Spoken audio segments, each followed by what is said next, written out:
Olá, boa tarde. Hoje eu quero falar com vocês sobre a presença de Deus. E baseado aqui no livro de Êxodo, no versículo 32, no capítulo 32, 33. Deus havia feito milagres muito grandes no povo do Egito. Deus havia tirado aquele povo com mão forte. Deus tinha mostrado milagres maravilhosos na vida daquele povo. Deus havia feito coisas lindas, grandiosas, guiado aquele povo de tantas maneiras tremenda, a nuvem de dia para proteger do sol, a coluna de fogo de noite para proteger do frio, no deserto é muito frio, e Deus estava ali com a coluna e mostrando a presença dela. A presença de Deus foi real e o tempo todo. Na saída, durante, o tempo todo Deus esteve com o povo, mas o povo era um povo obstinado, sempre pecando contra Deus. Moisés sobe ao monte para trazer a tábua dos 10 mandamentos. E o que Moisés acha na descida do monte?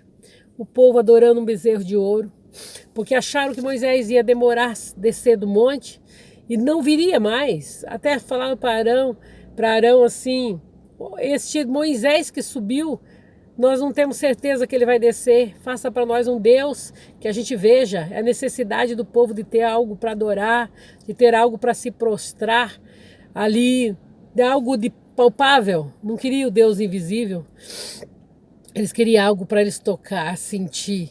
E Moisés e Arão, pressionado pelo povo, pede as joias, pede tudo aqueles adereços que as mulheres tinham, e funde ali e coloca um bezerro de ouro na frente deles, e eles começam a adorar, pular, cantar em volta daquele bezerro. E nisso Moisés está descendo do monte e Deus fala para Moisés: Moisés, desce porque o teu povo pecou. Deus nem falava que era o povo dele, tanto com raiva que Deus tinha ficado naquele momento da ingratidão do povo. E Deus fala para Moisés: desce que o teu povo pecou. Moisés, ao descer, se depara com aquele cenário terrível deles adorando. Moisés sentiu tanta raiva que jogou as tábuas no chão e elas se quebraram. E ele ficou com muita raiva daquilo lá. Que a situação, então o povo adorou um Deus porque queriam que eles poupassem. E muitos morreram por causa dessa situação.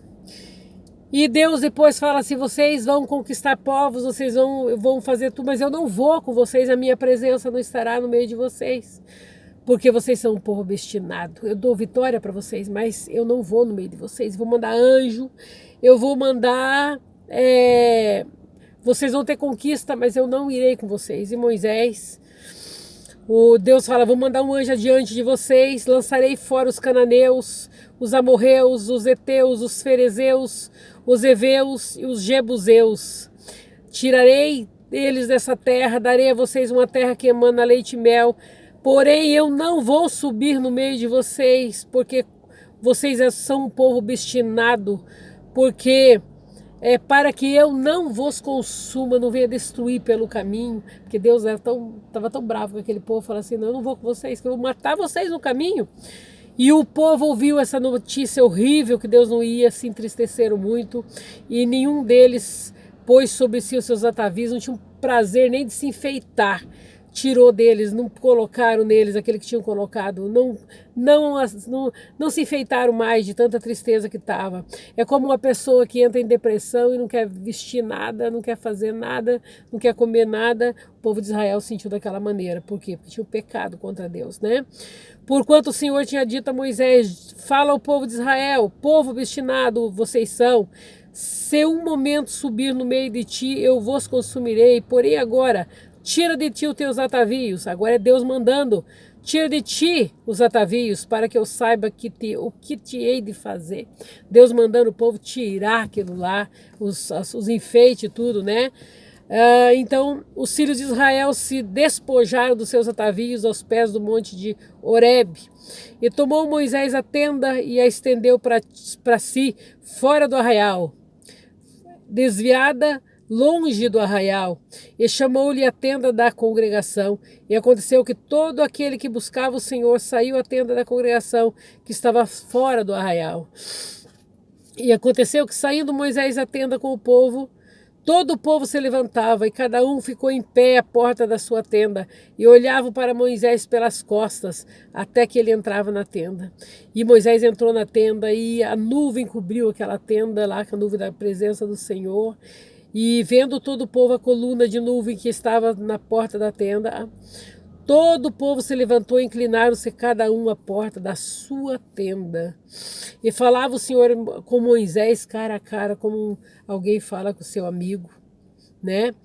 Aí Deus falava com Moisés, e Moisés naquele momento começa a interceder pelo povo. Moisés entrou naquela tenda, com a glória de Deus, com a presença de Deus ali, Moisés começa a interceder pelo povo, pedindo misericórdia daquele povo, porque Moisés sabia que aquele povo tinha pecado terrivelmente com o Senhor, mas se Deus destruísse aquele povo, Moisés achou que tudo ia acabar, mas Deus falou para Moisés: Moisés, eu faço de você uma grande nação, mas eu destruo esse povo. E Moisés começa a falar com Deus, e lembra Deus dos que ele fez no Egito, e lembra dos milagres que Deus fez, e lembra Moisés lembra a Deus tudo aquilo que fez, e o que o povo do Egito iria falar. O próprio faraó tirou o povo de lá para depois destruir eles no deserto. Que Deus é este, né? E Deus volta atrás naquela situação, e Deus não destrói aquele povo que merecia ser destruído, porque eles pecaram terrivelmente com o Senhor. E hoje não é diferente. Hoje o povo está pecando. Hoje nós estamos... tem coisas que afastam nós da presença do Senhor. Hoje mínimas coisas nos afastam do Senhor. Muitas vezes nós falamos do povo de Israel, muitas vezes nós olhamos para a falha daquele povo que viu o milagre no meio deles, que participou de muita coisa, mesmo assim pecava contra Deus e fazia deuses para eles adorarem.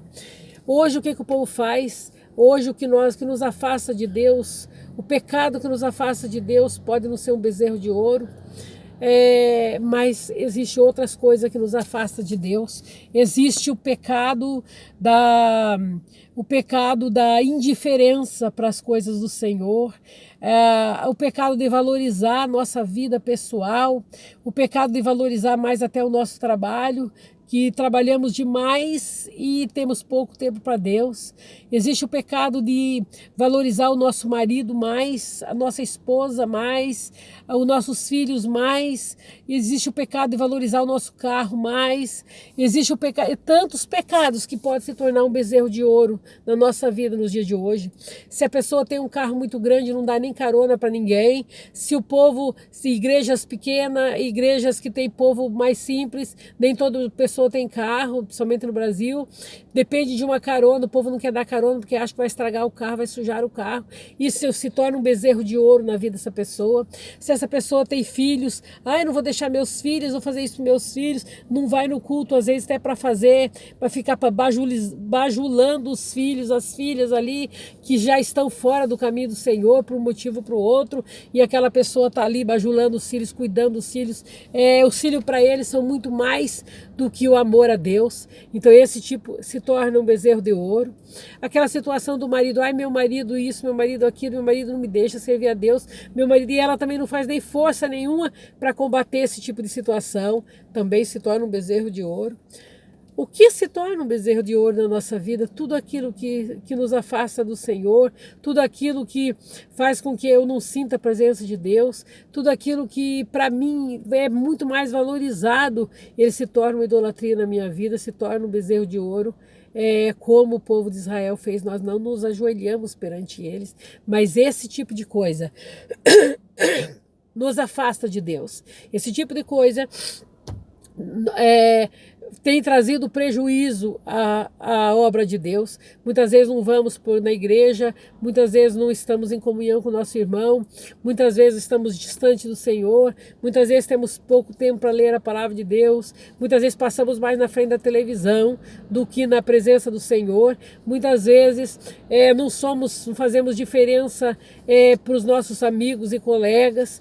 colega de trabalho, colega de faculdade. Isso é um bezerro de ouro que está sendo adorado em vez de estar adorando a Deus. Muitas vezes o que nós vestimos que não nos remete a sermos servos e servos de Deus. Muitas vezes imitamos mais o mundo do que imitamos a Deus. A luz que devia resplandecer na nossa vida não resplandece, mas resplandece a luz do mundo, mais o mundo que está presente na nossa vida do que a presença de Deus. Tudo isso são algo que nos separa de Deus, algo que não tem a presença de Deus na nossa vida. Nós precisamos pedir mais a presença de Deus, nós precisamos passar mais na presença do Senhor, mais com Deus, mais de Deus, menos do mundo. Nós precisamos viver uma vida de renúncia, porque a vida do cristão não é oba-oba.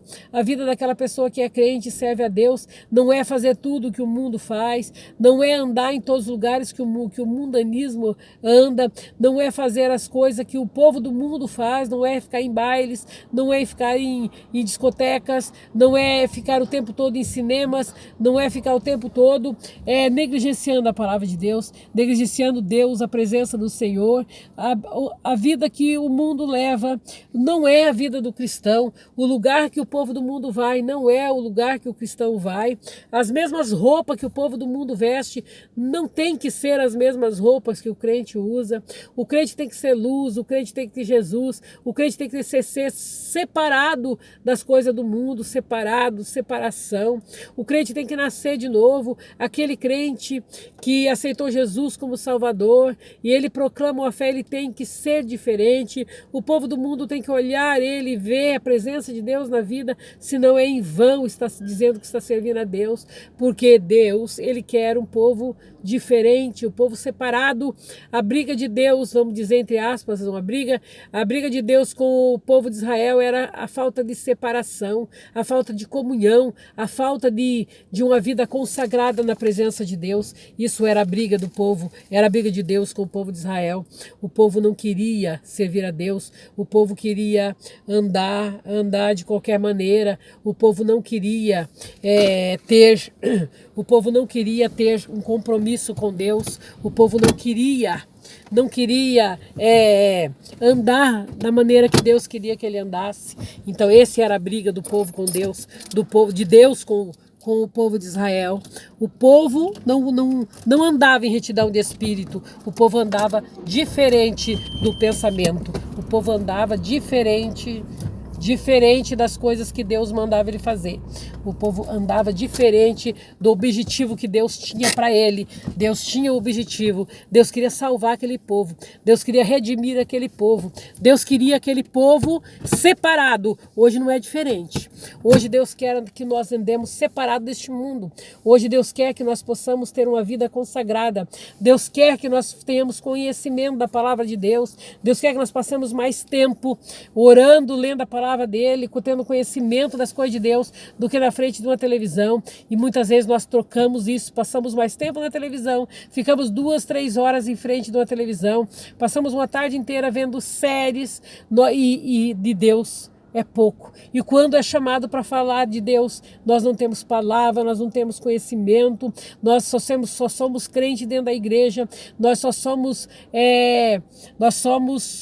pessoas que só sabemos ser crente dentro da igreja e não do lado de fora. Nós temos que mudar esse quadro, nós temos que ter a presença do Senhor constantemente na nossa vida, que Deus seja prioridade, que Deus seja a primazia na nossa vida.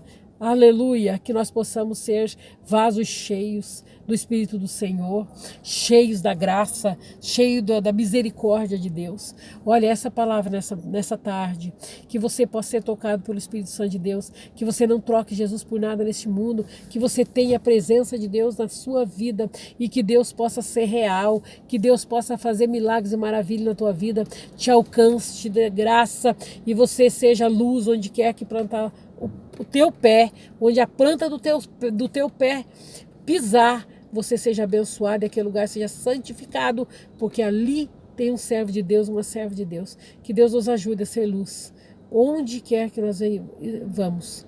Que Deus vá conosco, em nome de Jesus. Que a presença de Deus nunca saia da nossa vida. Terrível é andarmos neste mundo sem a presença do Senhor. Deus te abençoe, Deus te guarde. Terminou o meu tempo, Deus te abençoe, tá?